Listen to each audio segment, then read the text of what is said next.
Time for another video lesson. Woohoo! This is your homework from last night that I want to spend some time going over. So if you would get that out, I want to make sure that you've got your shape right. Remember, you are using your calculator, but not at the beginning.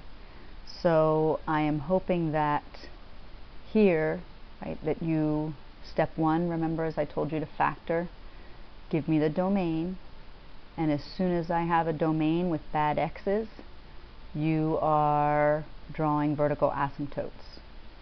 Drawing vertical asymptotes, and label these vertical asymptotes, 5 and -5. The next thing you're doing is plugging in 0 for x to find the y-intercept, plugging 0 in for y, and using the numerator to solve for the x-intercept, and you're labeling both of those. Then you're using the calculator to investigate the end behavior. And remember, I told you to use your calculator and the setting table ask, and then you're plugging in numbers like -100 and -1000, and you should see that on the left side, as x approaches -infinity, the y values approach 0, but from underneath. But on the right side, as x approaches infinity from the right side, when you plug in 100, 1000, 10,000, that the y values are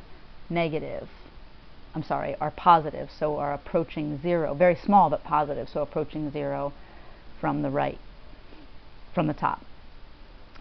And then at the vertical asymptotes, I want you to plug in 5, get an error, and then plug in 5.1 and 5.01, 5.001, and look for your swooshes. And when you investigate approaching 5 from the right, swoosh up. You should have seen approaching 5 from the left, a swoosh down. Approaching -5 from the right, a swoosh up, and -5 from the left, a swoosh down. Then look at the picture to see the shape in between, right? Making sure that you hit your x-intercept and your y-intercept, and that you have the concavity of these pieces correctly. Number 2 only had one bad x, and that was 5, so there was only one broken piece at 5. Again, plugging in 0 for x would give you 2 for a y-intercept. Plugging in 0 for y and solving the numerator would give you 10 for an x-intercept.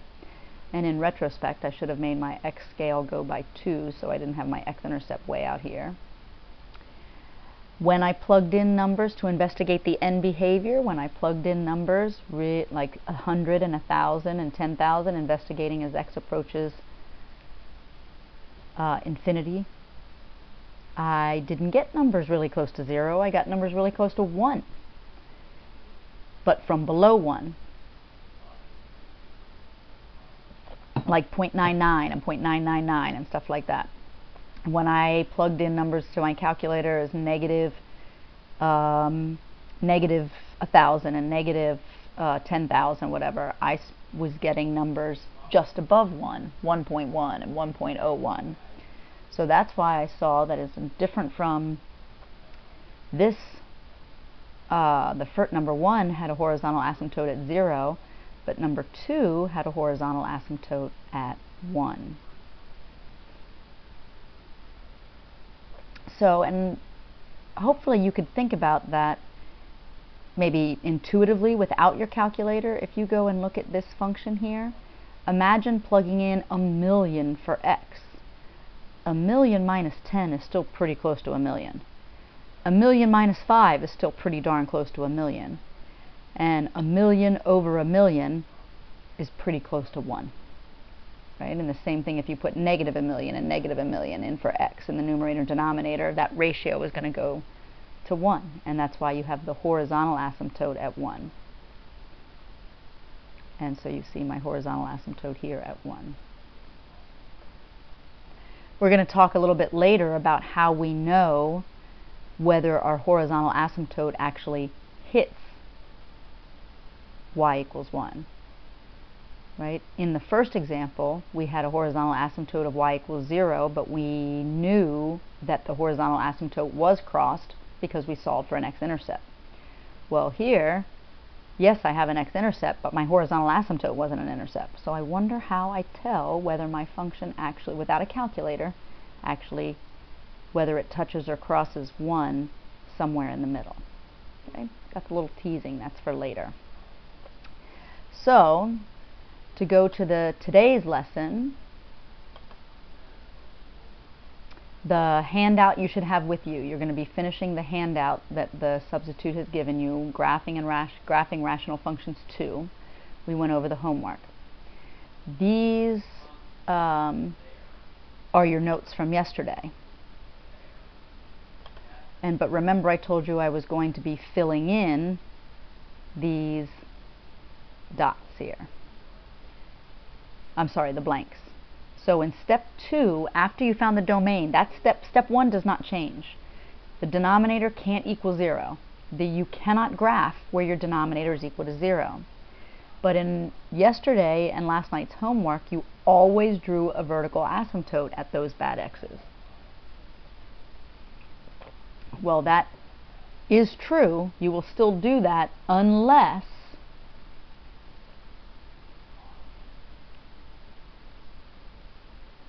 there's matching factors in the numerator and denominator.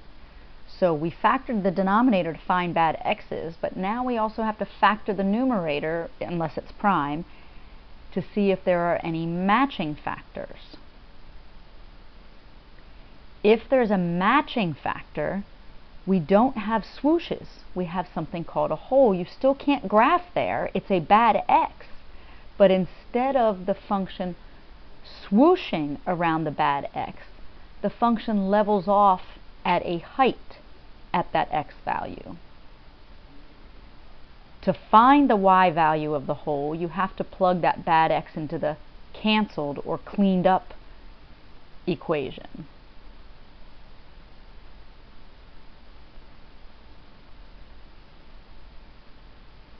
So remember we said how functions behave around a bad x. I said the functions will either shoot off to positive and negative infinity on either side, or just positive infinity, or just negative infinity, or fill in the blank, or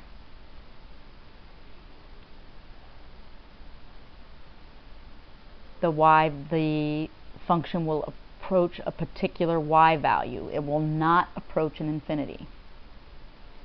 So, what does that look like?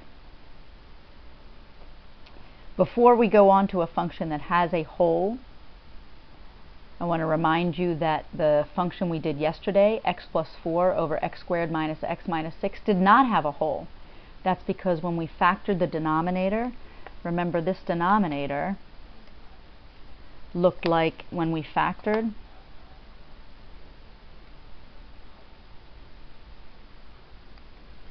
looked like x minus 3 and x plus 2. Notice the numerator factor is prime and it's x plus 4. X plus 4 does not match one of these factors.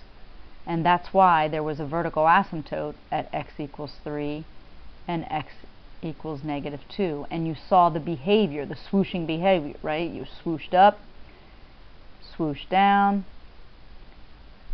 swooshed down, swooshed up. So there was no hole. And I wanted to make sure over here, I want to make sure you know that oftentimes your calculator gives you a ridiculous graph, and I don't want the graph the calculator gives me. I want this graph, right?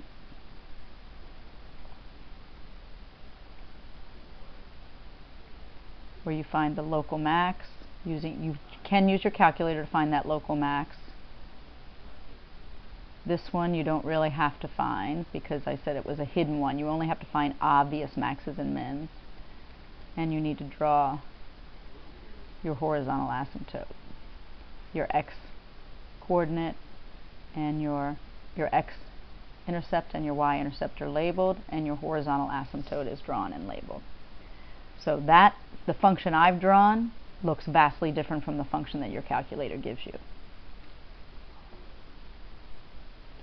All right, before we go on to, again, work that functions that we'll see that have some holes, I want to show you some pictures of random rational functions.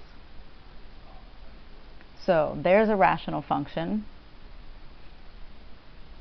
and without the equation, I can tell you some things about the equation, even though I don't see it.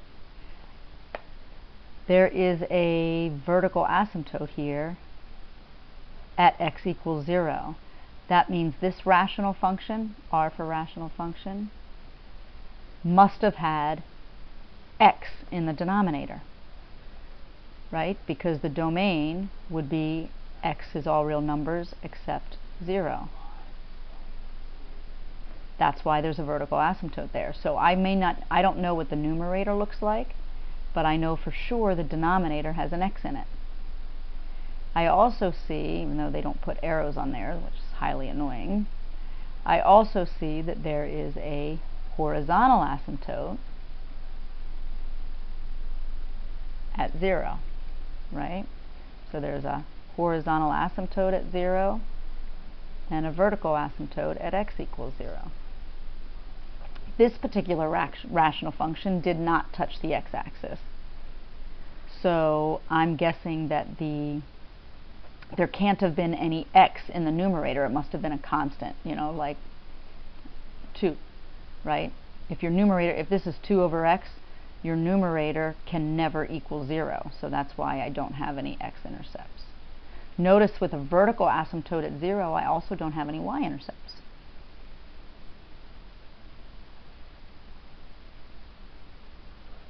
Check this one out.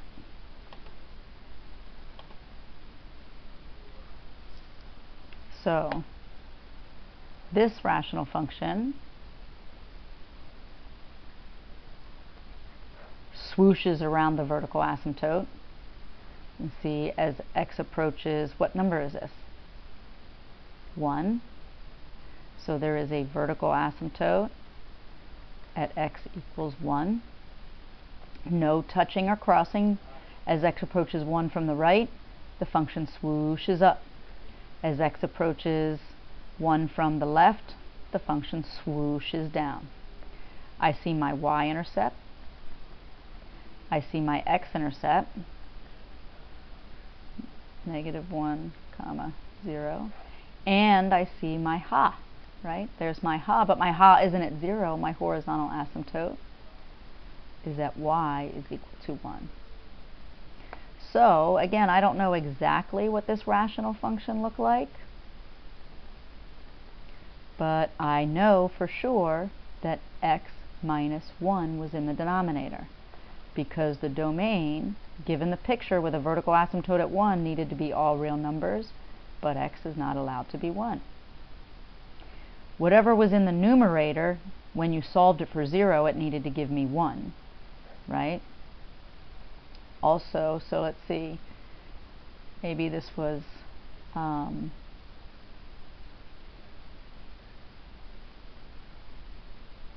sorry, -1, so maybe that's x plus 1, right? That would give me an x-intercept of -1. It would also give me a horizontal asymptote at 1, because like infinity over infinity would be 1, or like 10 million over 1. 10 million over 1 would be 1. And also when I plugged in 0 for x, I would get -1. So see, I can kind of, right, this is a possible equation for this graph. Let's look at another one.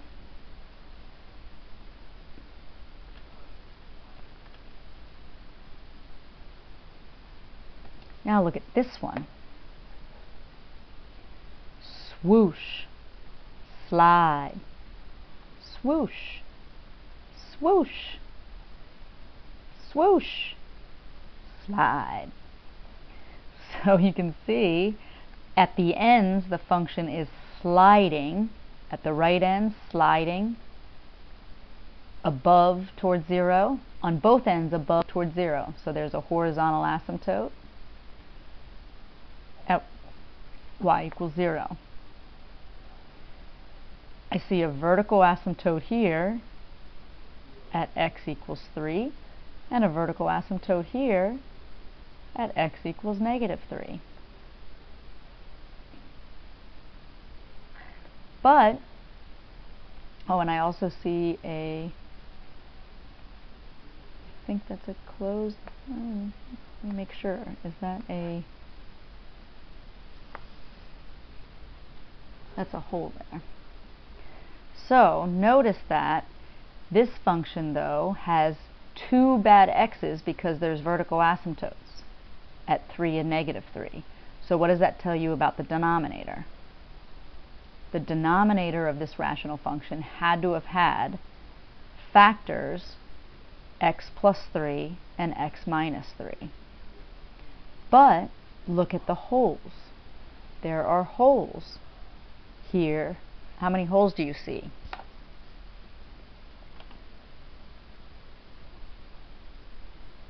Oops, sorry.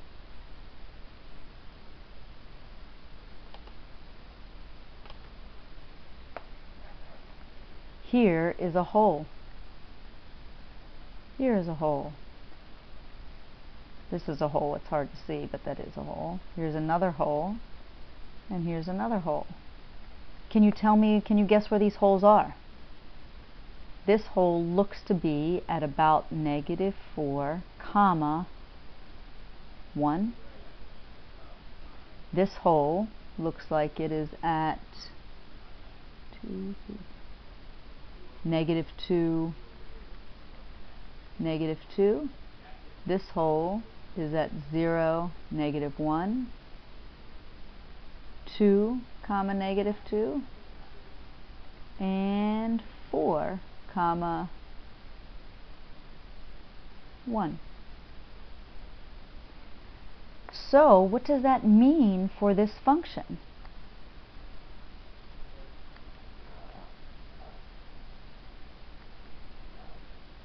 This function had to have had x plus 3 and x minus 3, but also had to have x minus 4, or I'll do plus 4 for the -4 here. Also need to have x plus 2 for the second hole, x minus 0, although I just write that as x, for the third hole, x minus 2 for the fourth hole, and x minus 4 for the fifth hole. My goodness, that's a 1, 2, 3, 4, 5, 6, 7 degree denominator.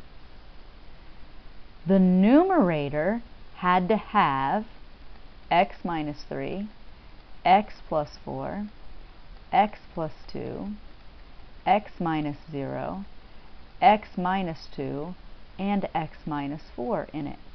You know how I know that?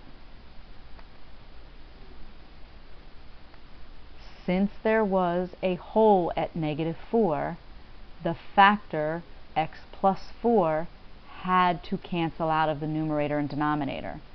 When you cancel a factor, it takes a vertical asymptote and shrinks it to an itty-bitty hole. The factor x minus 4 had to cancel with the factor x minus 4. X minus 0 had to cancel with x minus 0. Everywhere there is a hole, I have to have a factor that cancels. Ooh, so I'm wrong, right? This factor is not in the numerator, because if it was in the numerator, it would have canceled with x plus 3, and then at -3 I wouldn't have a vertical asymptote, I'd have a hole. So what does that rational function look like? I'm not sure about its numerator, but it can't have any other factors. It can't have the factors x plus 3 or x minus 3 in it. So, how do you know the difference between a hole and an asymptote?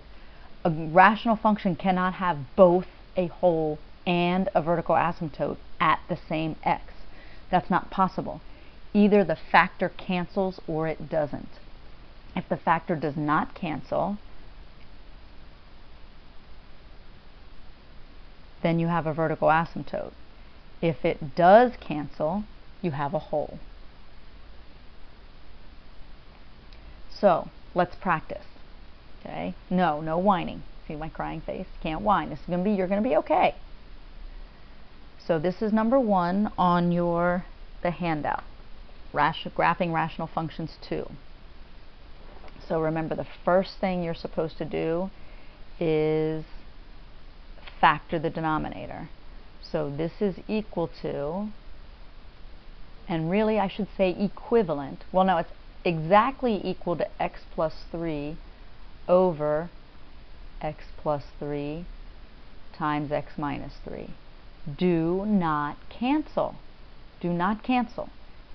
Step 1, tell me the domain.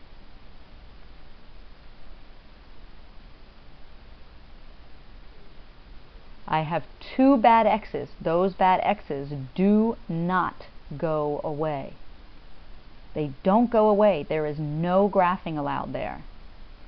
But now, this function is not actually equal to, just equivalent to 1 over x minus 3, because I can cancel the x plus 3's.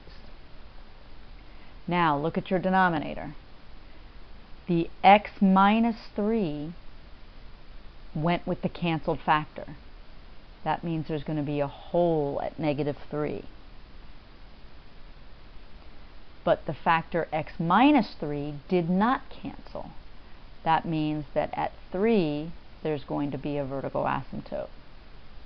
So my vertical asymptote is at x equals 3, and my whole is at the coordinate negative 3 comma I don't know. Now look back at the notes that I gave you. How do you find the height of the whole? You take this bad x,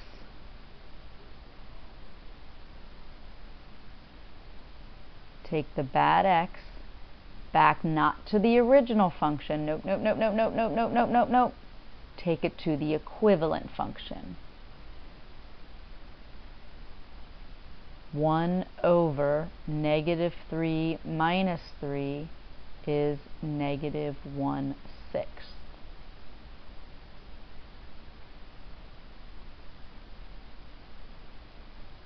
So let's go put a vertical asymptote at 3.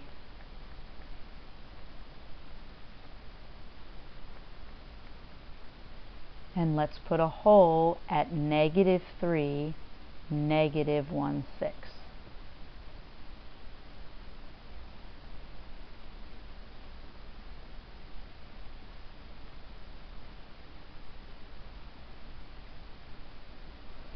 Now I go about my business.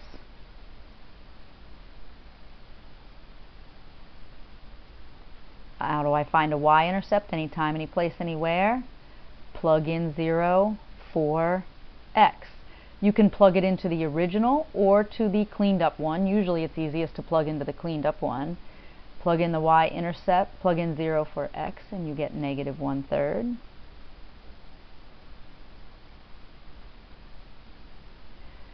To find an x-intercept, you set the numerator equal to 0. And again, it's usually easier to go to the cleaned up version. So I say to myself, what makes 1, right? Take the numerator.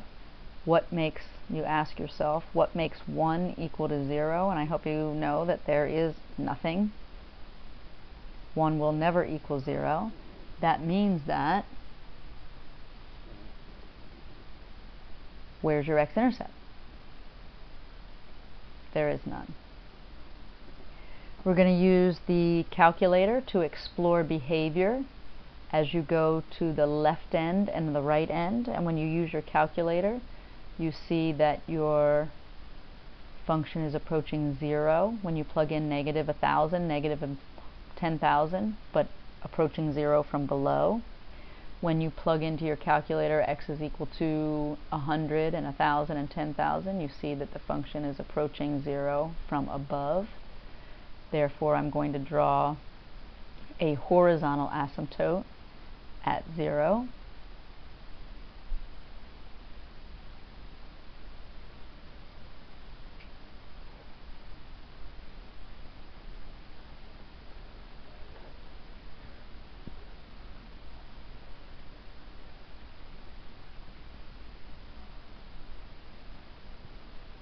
Then I'm going to explore the behavior around the vertical asymptote, and I'm going to plug in 3 and get an error.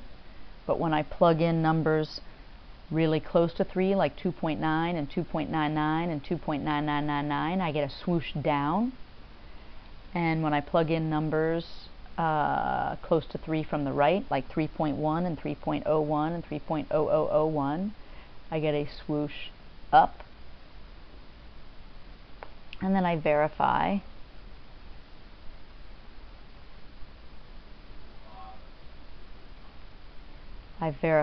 the shape by looking at the graph of my calculator. Please make sure that you do put parentheses around your numerator and your denominator.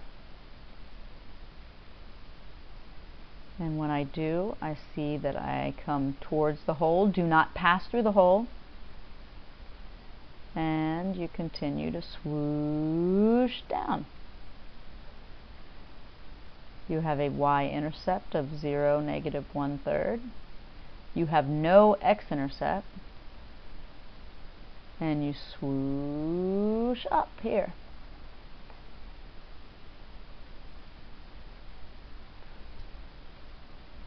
Okay, good. Done. Oh, no obvious maxes and mins.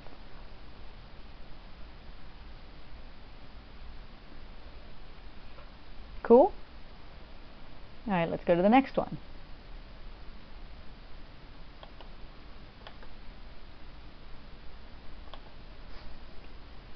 So this one, step 1, factor the numerator and denominator. Hey, this looks like the last problem, doesn't it? Except I flipped it. Before you do any canceling, you tell me the domain, all real numbers, but x cannot be negative 3. Right? If you put negative 3 in for x, you get 0. However, this factor cancels out. So what used to be a vertical asymptote has shrunk to a hole. Open circle for hole. Since I have no other factors in the denominator and no other bad x's, I don't have a vertical asymptote. But I do have a hole at negative 3 comma something. The x-coordinate of the hole, remember, I now have, hey, this looks like a linear function. It's not a linear function. Look at your original expression. That is not a line. It's a rational function.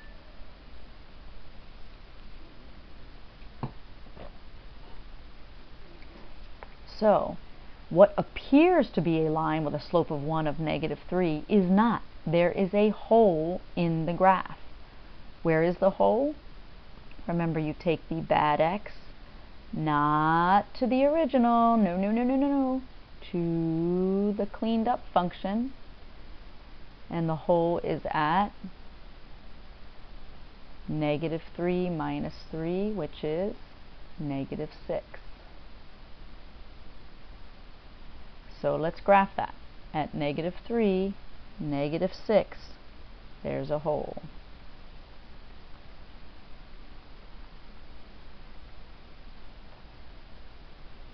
Now I go about my business. The y-intercept, you plug in 0 for x, and you get negative 3. The x-intercept, you look at the numerator. There's only a numerator left, and solve that.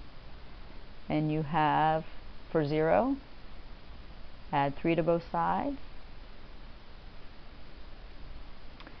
I look at the calculator and I plug in really, really small numbers for x, really, really big numbers for x, and I do not level off. As a matter of fact, when I put my my y-intercept and my x-intercept and graph g, this function behaves just like a linear function with the same end behavior as a linear function. As x approaches infinity, y approaches infinity. As x approaches negative infinity, y approaches negative infinity. This function behaves just like the linear function x minus 3, except at the whole. So there is no sliding or leveling off. There is no max and there is no min. Crazy, right?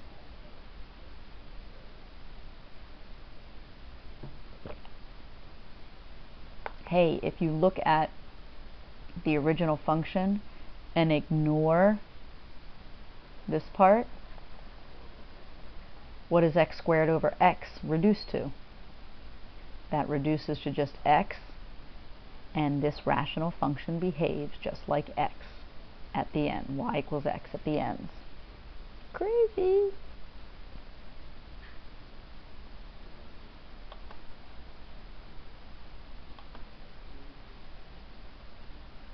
Let's do another one.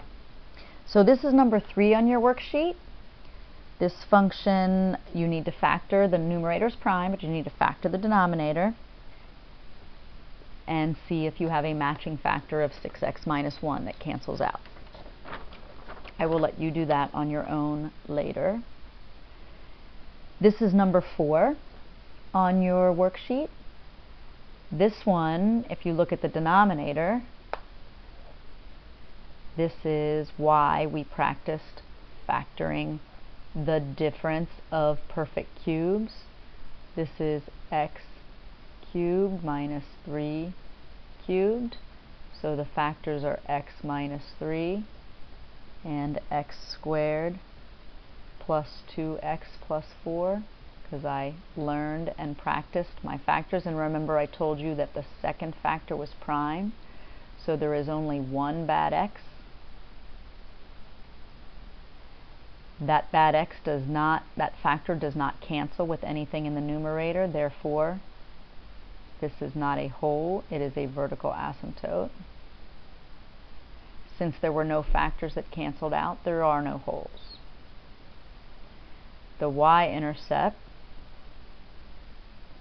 is 4 over negative 27.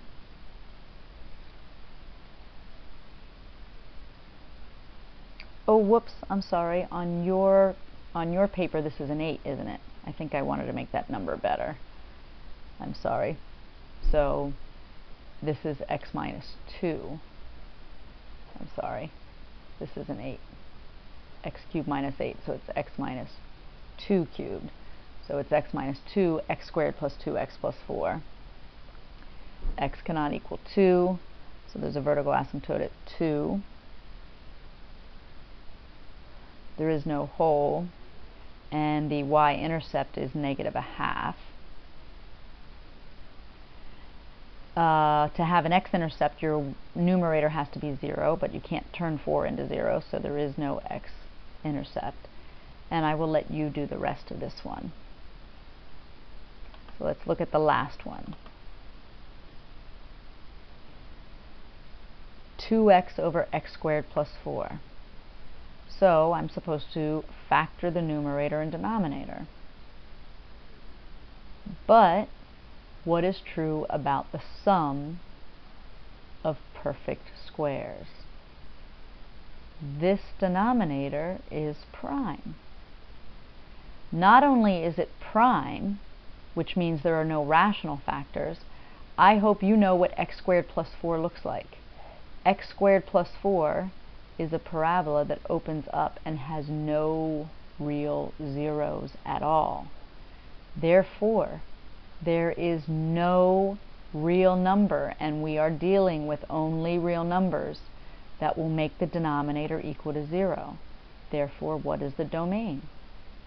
All real numbers. X cannot equal nothing, honey.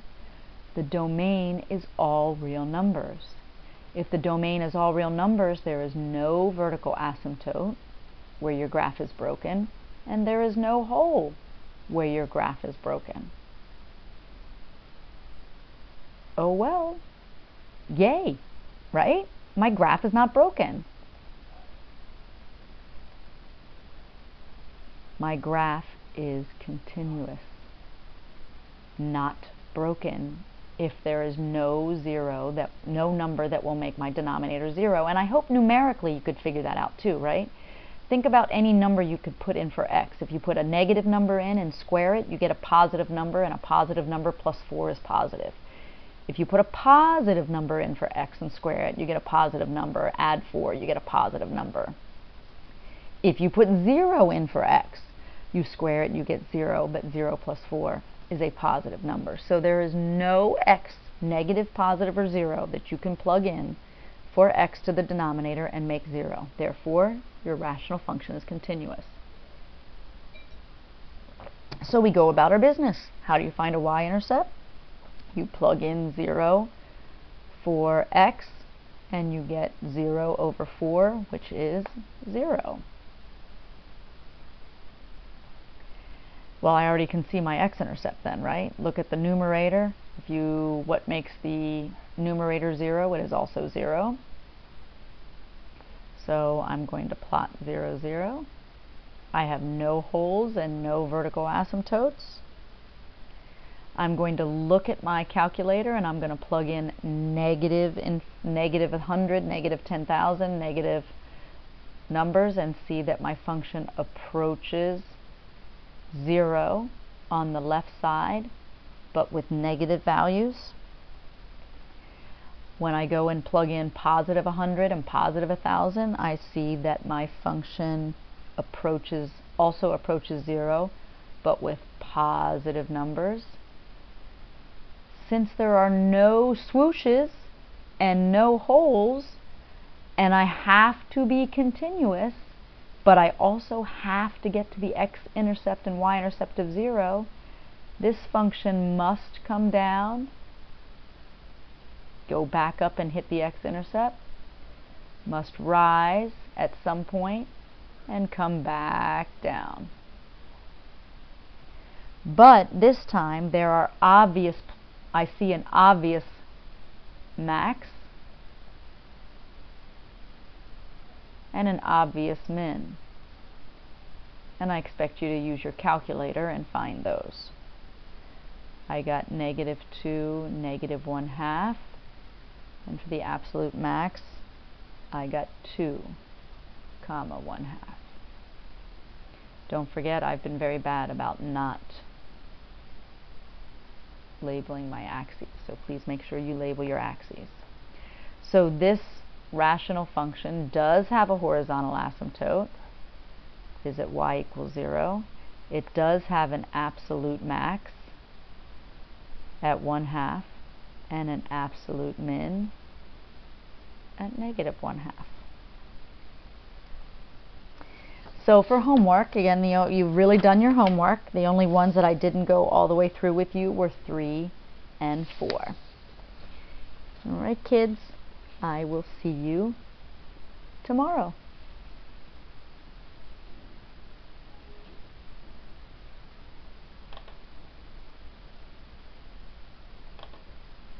See ya.